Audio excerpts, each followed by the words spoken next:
आप सुन रहे हैं सुबह संदेश मॉर्निंग वॉइस। अब प्रफुल्ल दास जोशी ब्रह्मा संसर्जन से बांटा जाएगा। मुक्ति दिलाए यीशु नाम, शांति दिलाए यीशु नाम। मुक्ति दिलाए यीशु नाम, शांति दिलाए यीशु नाम।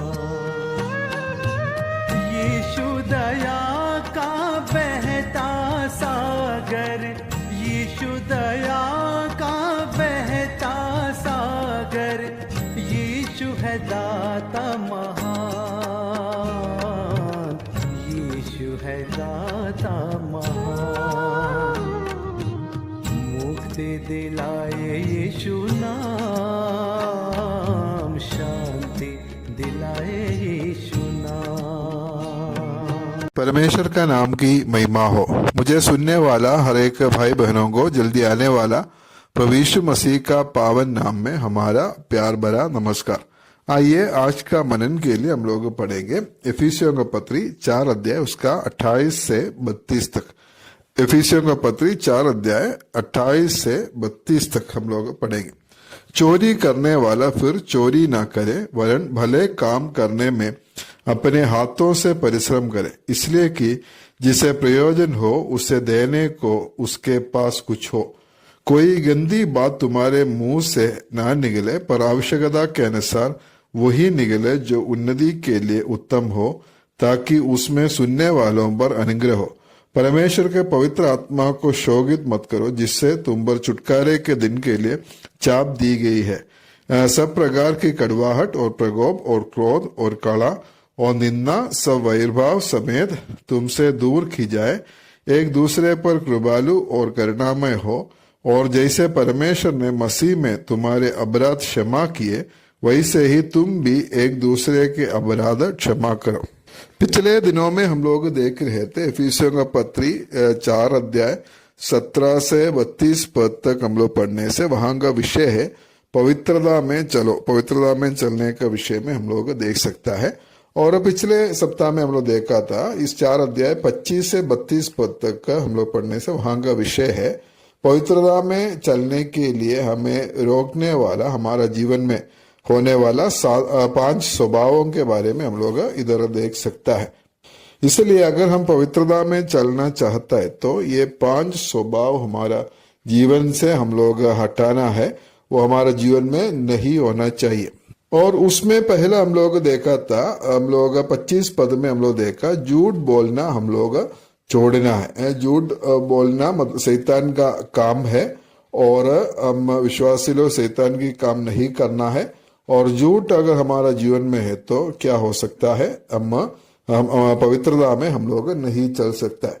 दूसरा जो स्वभाव हमारे जीवन में नहीं होने वाला है वो क्रोध या गुस्सा हम लोग छोड़ना बहुत जरूरी है। गुस्सा तो आ सकता है, लेकिन आने से जल्द उसको दूर करना है। सूर्य अस्त होने तक क्रोध नहीं रखना है।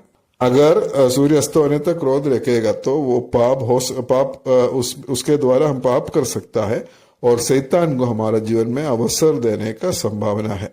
तीसरा स्वभाव जो है हम लोग 28 पद में हम लोग पढ़ते हैं, उधर ऐसे पढ़ते हैं चोरी करने वाला फिर चोरी ना करे, वरन भले काम करने में अपने हाथों से परिश्रम करे, इसलिए कि जिसे प्रयोजन हो उसे देने को उसके हाथ में कुछ हो। तीसरा स्वभाव हमारा जीवन में नहीं होने वाला वो स्वभाव है चोरी करना छोड़ना है। हम लोग को मालूम है ये इफिसियों का पत्री जो लिखा है इफिसुस का कलीसिया को, और वहां का जो विश्वासी लोग हैं उनमें से जो कुछ लोग विश्वास में आने के पहले, उद्धार प्रभु यीशु मसीह को पाने के पहले वो लोग चोरी करते थे। लेकिन अभी इधर लेखक पौलुस उसको कहता है कि चोरी करने वाला फिर चोरी ना करना है। अगर चोरी करने का आदत हमारा जीवन में है तो हम पवित्रता में नहीं चल सकता, इसलिए वो स्वभाव हम लोग छोड़ना बहुत जरूरी है। और हम लोग इधर देख सकता है कि सुसमाचार एक व्यक्ति का जीवन में लाने वाला बदलावट हम लोग देख सकता है। चोरी करने वाला फिर चोरी ना करे, सिर्फ उतना नहीं हम लोग उधर पढ़ता है वरन भले काम करने में अपने हाथों से परिश्रम करना है। पहले बिना परिश्रम से दूसरों का पैसा से या जो चोरी करके खाने वाला व्यक्ति अभी क्या करता है, अपने हाथों से परिश्रम करना है। उसका जीवन में वो बदलावट आता है प्रभु में आने के बाद में। हम लोग उसके बाद में पढ़ते फिर वो भी नहीं है, भले काम करने में अपने हाथों से परिश्रम करे, इसलिए कि जिसे प्रयोजन हो उसे देने को उसके पास कुछ होना है। पहले दूसरों का जो पैसा से या चोरी करके खाना खाते थे, लेकिन अभी जो है अपने हाथों से परिश्रम, प्रभु में आने के बाद में अपने हाथों से परिश्रम करता है। और सिर्फ इतना नहीं है, अपना हाथों से परिश्रम करके क्या करता है, जिसका जरूरत है उसको भी देता है। पहले दूसरों से जो लेने वाला व्यक्ति अभी दूसरों को देने वाला बन गया है। संपूर्ण परिवर्तन, संपूर्ण बदलावट हम इधर देख सकता है।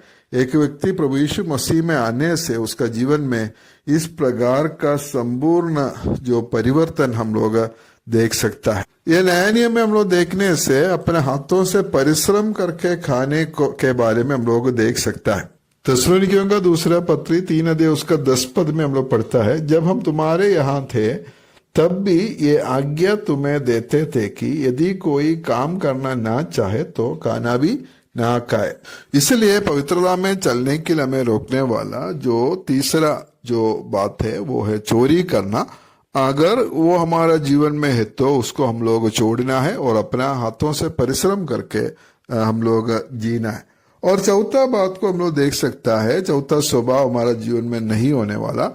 हम लोग उसका 29 में हम लोग पढ़ता है, कोई गंदी बात तुम्हारे मुंह से ना निकले, पर आवश्यकता के अनुसार वही निकले जो उन्नति के लिए उत्तम हो, ताकि उससे सुनने वालों पर अनुग्रह हो। चौथा जो स्वभाव है, गंदी बात हमारा मुंह में नहीं होना है, उसको हम लोग छोड़ना है। प्रभु में आने के बाद में, उद्धार पाने के बाद में हमारा सारा चाल चलन, हमारा सारा स्वभाव बदलना है, पूरा परिवर्तन होना है। विश्वास में आने के पहले शायद हम लोग गंदी बात बोलने वाला हो सकता है, दूसरों को गाली देने वाला हो सकता है, लेकिन प्रभु में आने के बाद उसको पूरा रीति से छोड़ना है। मत्ती 12 अध्याय उसका 34 में हम लोग ऐसे पढ़ता है, हे शाम के बच्चों, तुम बुरे होकर कैसे अच्छी बातें कह सकते हो, क्योंकि जो मन में भरा है वो मुंह पर आता है।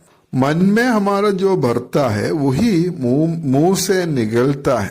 इसलिए सबसे पहले हमारा हृदय में, मन में जो अच्छी बातें, अच्छी सोच विचार हम लोग रखना है, तभी हमारा बोली में भी वही आएगा। कोलोसियों का पत्री 4 अध्याय उसका 6 पद में हम लोग पढ़ता है, तुम्हारा वचन सदा अनुग्रह सहित और सलोना हो, कि तुम्हें हर मनुष्य को उचित रीति से उत्तर देना आ जाए। हमारा वचन, हमारा बोली किस प्रकार होना चाहिए? सदा अनुग्रह सहित होना चाहिए और सलोना हो। कभी भी एक विश्वासी का मुंह से गाली या गंदी बातें कभी भी नहीं निकलना चाहिए। और अनुग्रह सहित और सलोना हमारा जो बोली होना है, तुम्हें हर मनुष्य को उचित रीति से उत्तर देना आ जाए। सही रीति से हम लोग बातचीत करना है। इसलिए हम विश्वासी लोग जो छोड़ने वाला, जो हम पवित्रता में आगे बढ़ने के लिए हमें जो रुकावट दे सकता है, वो हमें छोड़ने वाला जो चौथा जो स्वभाव है, गंदी बात हमारा मुंह से नहीं निकलना है, उसको हम लोग छोड़ देना है। और 5वां स्वभाव को हम लोग देख सकता है, हमारा जीवन में कभी नहीं होना है। 30 पद से हम लोग पढ़ता है, 31 में हम लोग पढ़ता है, सब प्रकार की कड़वाहट और प्रकोप और क्रोध और कला और निंदा और वैर भाव समेत तुमसे दूर हो जाए। कड़वाहट हमारा जीवन में नहीं होना है। ये दूसरों का विरुद्ध में हमारा मन में होने वाला एक भावना है। किसी के साथ में हमारा कुछ समस्या है तो क्या है, हमारा मन उसके साथ में कड़वा हो जाता है। हम सभी को प्रेम करना है और किसी से वैरभाव या कड़वाहट कभी भी नहीं रखना है। इसलिए सब प्रकार का कड़वाहट हमसे दूर होना चाहिए और उसके साथ में और प्रकोप, क्रोध, कला, निंदा सब वैरभाव समेत तुमसे दूर की जाए। क्योंकि ये जो स्वभाव जो है, ये सब अगर हमारा जीवन में है तो हम पवित्रता के जीवन में, पवित्रता में हम लोग नहीं चल सकता है, वो हमें रोक देता है, रुकावट देता है हमारा जीवन में। इसलिए पवित्रता में अगर चलना है तो ये सब स्वभाव हमारा जीवन में नहीं होना है, उसको हम लोग जरूर छोड़ना है। झूठ बोलना छोड़ना है, और दूसरा हम लोग देखा गुस्सा या क्रोध करना छोड़ना है, या क्रोध होने से भी उसको सूर्य अस्त होने तक क्रोध तो नहीं रखना है। और तीसरा है चोरी करना हम लोग छोड़ना है। और चौथा है, और हर प्रकार का जो गंदी बात हमारा मुंह से नहीं निकलना है। और पांचवा बात हम लोग देखा, हर प्रकार की जो कड़वाहट हम लोग उसको हमारा जीवन में नहीं होना है, उसको हम लोग छोड़ना है। प्रभु हमें सहायता करे और हम पवित्रता में आगे बढ़ने के लिए, जैसा प्रभु हमसे चाहता है वैसा एक पवित्र जीवन जीने के लिए प्रभु हम सबको सहायता करे। परमेश्वर के नाम की महिमा हो।